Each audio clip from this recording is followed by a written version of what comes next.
How do you see the pulps reflected in modern culture today? Like, do you see that in the MCU? Do you see that? Like, what do you think is the clearest through line from the pulps to what we have today?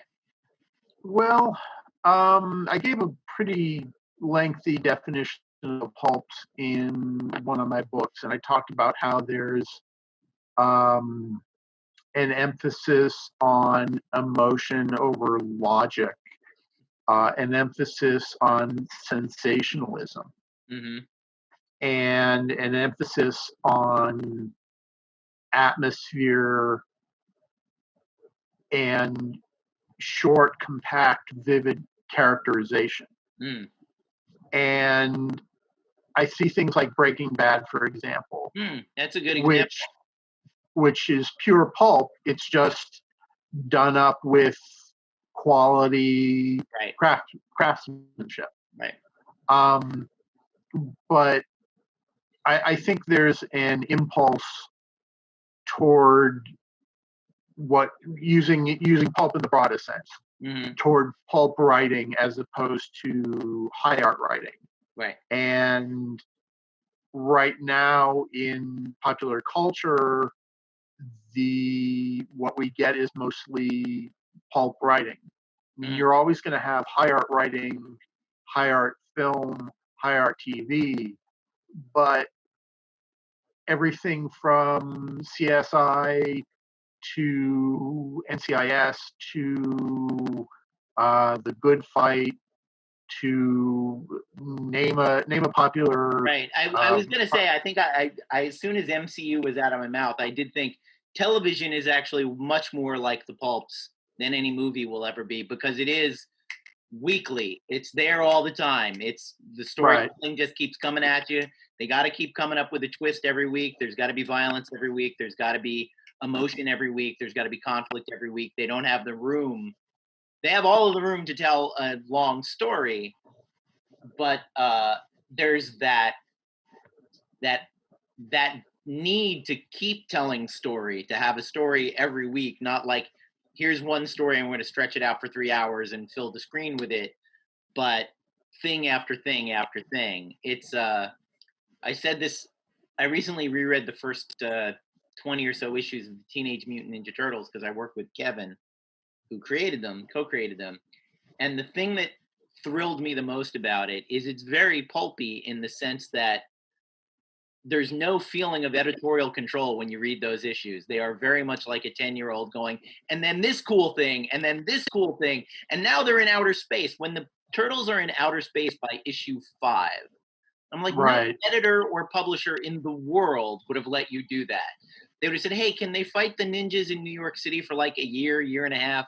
And then we'll do other dimensions and outer space triceratops monsters and crazy shit like that. But Kevin and Pete were young guys and they were like, hey, we love Star Wars. Let's do that with our ninjas in New York City.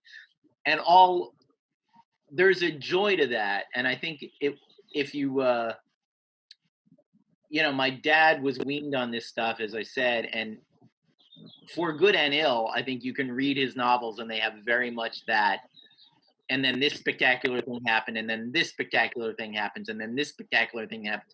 And if you're reading them to be drawing room Agatha Christie, who killed Lady Windermere forget it. You can guess the murder on page 2 usually. Because that's not, we don't care about that. We're not here for that. We're here for sex and violence and emotion. And people often, I think, failed pulp and failed popular fiction is when it forgets the third thing. Anyone can do sex and violence. Sex and violence is very easy to write. Sex and violence and emotion, where it's engaging, where you feel something, that's Breaking Bad. That's the good way to do it. And you can do. I would argue that, as an example, the first season of the Marvel Jessica Jones show, hmm that's one of the finest things about PTSD I have ever seen in my life, and about trauma and about survivorship and all of that. And again, I always argue in favor of genre, and I guess in favor of pulp, that uh, watching a man wrestle with his demons in high art is a guy sitting in a window staring out into space with a drink in his hand, whatever. In pulp and genre, no, he's actually wrestling with demons. Like you take the metaphor and you turn it into concrete. You go, no, they're real demons. The woman can't leave her abuser because he controls her mind. No, really, he literally controls her mind. To me, that's the value that you can actually, and this is, this is my soapbox. I think you can actually, in some ways, do a better job enlightening the human condition when you can use demons and people who can control your thoughts.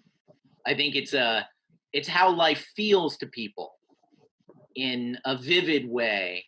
And again, it's why we've been talking about gods and monsters and heroes since drawing the buffalo on the cave wall. Like it's, of course I say this as a comic book writer, but comic books are literally the oldest form of art on earth.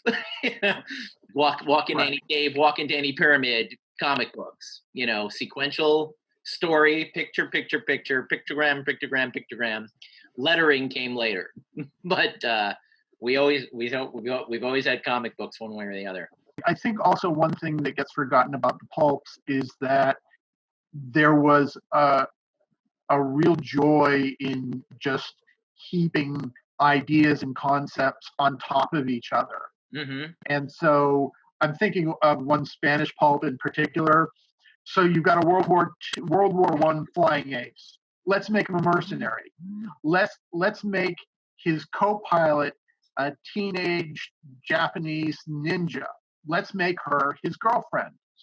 Let's make his girlfriend wanted by an international syndicate of guerrilla mobsters. Let's make the guerrilla mobsters send guerrilla assassins after her to kill her. Right. And then let's make her betray the hero and join the guerrillas. Mm-hmm. Just keep, and I suppose there are people who don't find that sort of thing wonderful, but just taking a concept with a lot of meat on the bone that you can do a lot with, and then throwing it against the wall, and then throwing another one against the wall, and keeping it going, it's sort of sensation or conceptual overload, what Grant Morrison called an idea explosion.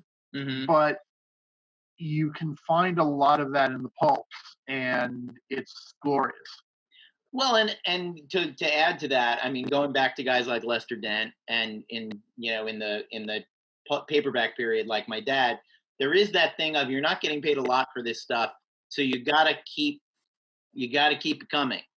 And I've found that as a comic book writer, the pressure of a deadline in publication, I personally find to be a beautiful thing. My father would read about someone who took 10 years writing a novel, and he's like, how could you? Why? Why would you take that long? And, that person is in their shed crafting the perfect sentence once a day and then going home. And my dad, and that long tradition of pulp writers, is like, I got to get 40,000 words by Friday. And to me, that pressure is fantastic because you can't second guess yourself ever. It's whatever the next idea is fantastic, and you go with it and you push it 100%. And then that was this week. Now next week you got to do it one more time, and then you got to do it again, and then you got to do it again. And the amount of writing I did before I had deadlines, like all writers, I will complain about deadlines, but deadlines make you a story factory.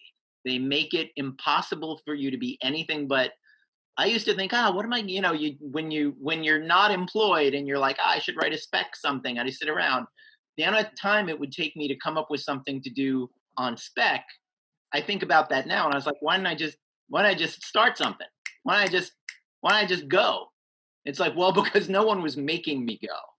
And when you have an editor expecting pages, when you have an artist, and again, the great thing about working in a popular medium is it's not, here's your advance, come back to us in 2 years. It's, this thing is going to be in stores in 3 months, or you're fired. And God, I love that. And I think that's also a big part of the pulp ethos is it's writers with their back to the wall and a gun to their head. Tell me a story. Tell me a story right now. Oh, And the tap dancing you do is fantastic. you must have heard the story about the pulp editor, one of the big names, that said to a would-be writer, the would-be writer opens the door to the editor's office and says, and this is a true story, which I read in one of the histories of the pulp. The would-be writer opens the door to the editor's office and says, "I want a job."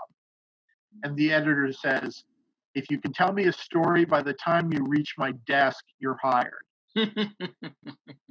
And so the writer started walking toward the desk and said, "There's a skeleton driving a car down Madison Avenue, and it's on fire." And the editor said, "You're hired. I want it by Friday." Right. Right. And also the best thing about that story is that's not just a story, that's a cover. Right. You know what I mean? There's a story, and then there's an image that's going to be the cover of the magazine. And really, the only thing that matters is the cover of the magazine. Right. To apply that to movies, tell a quick anecdote. I used to work as a grip on low-budget movies, and I worked for Roger Corman. Roger famously did not believe in the leveling of dolly track or even the laying of dolly track because it's a waste of time. It's fancy film school nonsense. I don't need it in my movies. I was key grip on the second unit of some action movie with Don the Dragon Wilson. The director wanted a crazy 30-foot long dolly move through burning wreckage. It was a post-apocalyptic thing as Don the Dragon makes his first entrance. They went off to shoot another scene. I'm alone, 2 a.m, Venice, Los Angeles, leveling dolly track at Roger's studios. And this is, Roger is not producing the movies. He's the head of the studio.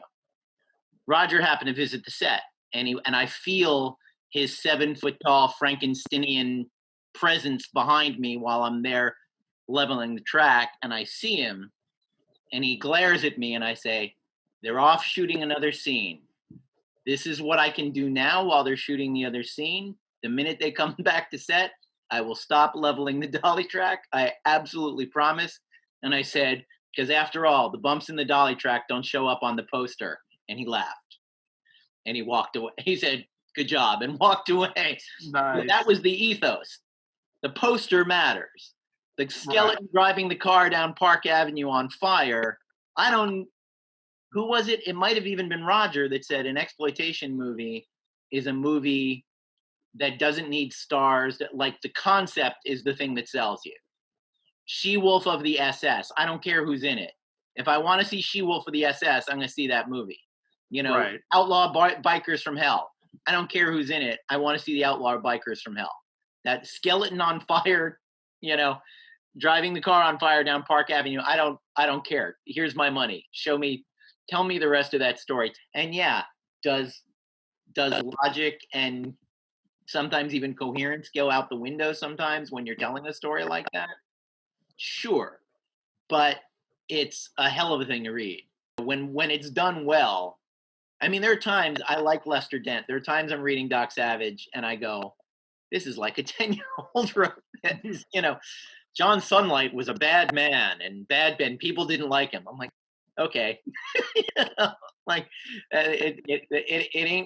It ain't Fitzgerald, but it doesn't have to be, because you just keep going, because you're eating a bag of peanuts, you're eating a bag of potato chips, and it's wonderful.